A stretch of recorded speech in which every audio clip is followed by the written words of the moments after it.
This is the buccal bone wall, the thin sliver of cortical bone on the lip side of every anterior implant. It is often less than 1 millimeter thick.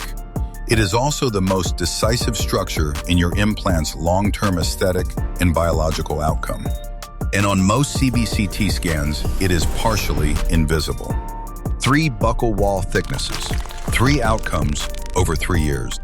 Below 1.5 millimeters, you can expect 0.6 to over 1 millimeter of mucosal recession by year 3. Between 1.5 and 2 millimeters, the recession is minor. Above 2 millimeters, the wall holds. The threshold matters. Why does the thin wall fail? 3 insults.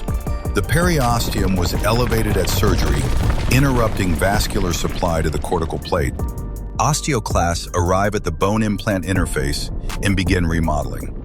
And even minor peri-implant mucositis sends inflammatory cells descending into the cortical bone. A thick wall has buffer. A thin wall does not. The wall fenestrates. The bone disappears in patches. Soft tissue follows. And here is the imaging problem. With a 0.5 millimeter buccal wall, the probability of CBCT detection is less than 20%. The bone is there. The image cannot see it. With nearly 3 millimeters, detection is 100%. Many clinically thin walls are radiographically invisible.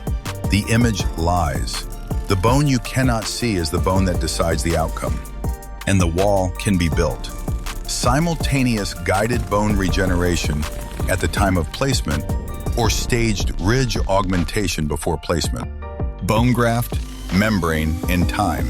By 6 months, the buccal wall can be thicker than 2 millimeters where it was less than 1. The outcomes are heterogeneous and depend on biomaterial, membrane, technique, and operator. But the option exists. Choosing not to augment a thin wall is a clinical decision that affects the next 20 years. Now, the honest version. The 2 millimeter and 1.5 millimeter thresholds are clinically useful approximations from cohort syntheses. They are not absolute biological cutoffs.